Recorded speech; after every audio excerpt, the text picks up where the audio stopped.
We back with just a pure prediction video for Regis Prograis out of Louisiana, fighting out of Houston, Texas after Hurricane Katrina, and Nibia's own Julius Indongo, former two-time world champion at Junior Welterweight division.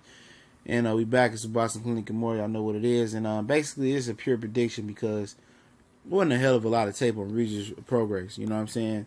It ain't really no real tape on him. He only been 8 rounds. I think 2 or 3 of his fights didn't end by stoppage. It's not a lot of tape on him, but he's a solid fighter. But it's a lot of unknown. He hasn't faced no stiff competition yet.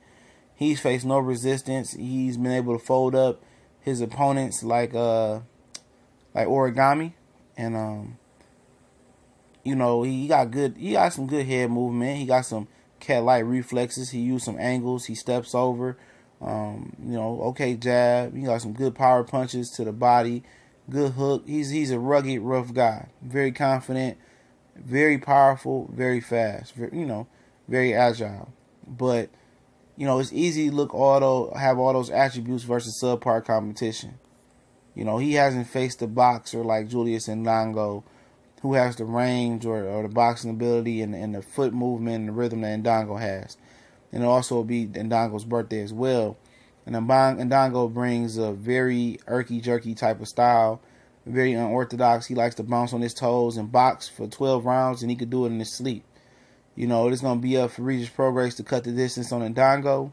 Indongo is coming off a knockout loss to Terrence Crawford, where he got hit with a body shot that put him to sleep. It was like that Goku shot he hit old boy went from the Ginyu Force with, back in Dragon Ball Z. I know everybody on that super wave. I haven't really watched it, but basically this is a fight that I can't truly predict and give you a great prediction on because it's just simply not enough tape on Regis Prograis. It's a lot of early round knockouts out there. It's only a handful of fights he got on there. He got fights fighting in ballrooms, and basically in the back of clubs and stuff of that nature. But you can see he got some pedigree to him. He got some speed, some power, agile. He has some method behind his madness. He got some good head movement. He trying to hunches over, and he kind of like just strikes like a samurai or something like that with some of his punches.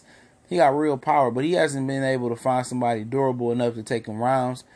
And what history showed us with great power punchers, and we can just talk about the junior welterweight division in itself, that eventually somebody stands up to those punches and boxes circles around you or tries to outbox you and see what else you got in your repertoire. And I'm not sure this is gonna be the fight for Regis, to see if he got something more than just power and what he offers, what he's been able to offer on in other fights. But Matisse showed us that when somebody's able to take his punch, what else does he have? And he had nothing behind it. And I think Prograis, what he showed on tape is he has, I think he has some, secondary skills to go along with, his primary skills and weapons of choice. With Indongo, it's basically for him. This is what it's going to be for him. Just boxing this kid, man. And he's going to learn how to stand his ground and deliver some blows like he knocked out the one guy in Russia. Like I said with Deontay Wilder, Wilder reminds me of a guy that's just, basically mashing buttons playing Street Fighter. And Indongo, he meshed the button and he found something knocking out that one guy over there in Russia. He found that if he set down his punches and delivered a good blow, he can knock somebody out. And he needed to do more of that versus Terrence Crawford, but he couldn't do it because Crawford is a special fighter. And he needs to, sit down and deliver on some of his punches.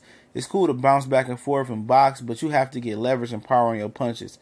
And if Indongo was able to, walk and set a trap for Regis Prograis, he's able to sit down his punches and deliver a real power blow behind him. That's what he got to do. I'm not saying it's going to knock Prograis out. It's going to command that Prograis respect his punching power. But if Indongo thinks he's about to just box and bounce back and forward on his toes and pit-pat, it's going to come a point where Regis is just going to walk him down and deliver the blows and hit him to the body. And I think that's what it's going to be. I think Regis is too rugged. I think Victor Postol had a better chance than Indongo, especially when Indongo coming off a knockout victory. I know, Prograis got dropped hard 3 times in his fight. Prograis said the two he got knocked down, the 2 knockdowns that should have been ruled a knockdown was ruled a slips, but should have been a knockdown. But Yeah, I'm gonna ride with Regis. I think Regis is just too rugged. I think he gonna, I think he gonna cut the ring off and close distance. I think Indongo hasn't seen a fighter like Regis. I know Regis hasn't seen a fighter like Indongo neither. But I think he gonna knock out Indongo on his birthday. I just think he's just too rugged. I think he just punches too hard. And I don't know mentally where Indongo is. Indongo didn't have a huge amateur background. He don't know too much about a defeat, and especially a knockout defeat. And I think Regis Prograis is going to try to make him relive, that moment that he had with Terrence Crawford, and going to make him relive it again and knock him out. I'd be surprised if Indongo wins. Yeah, I'd be slightly surprised. But he didn't hesitate taking this fight. He going to just box Regis. But like I said, it's a disclaimer on here why I didn't say breakdown. It's not a lot of tape on Regis. And obviously, this is a step up in competition for Regis Prograis. A huge step up in competition. And we'll see what he's made of. But I'm going to take him to stop Indongo in the 6th round.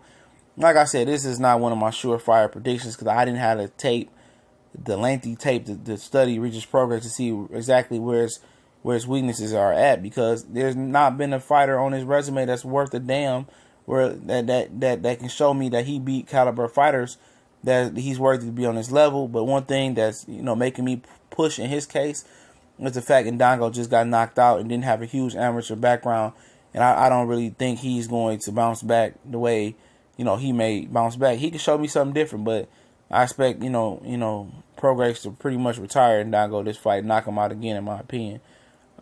We gone. Progress in the 6.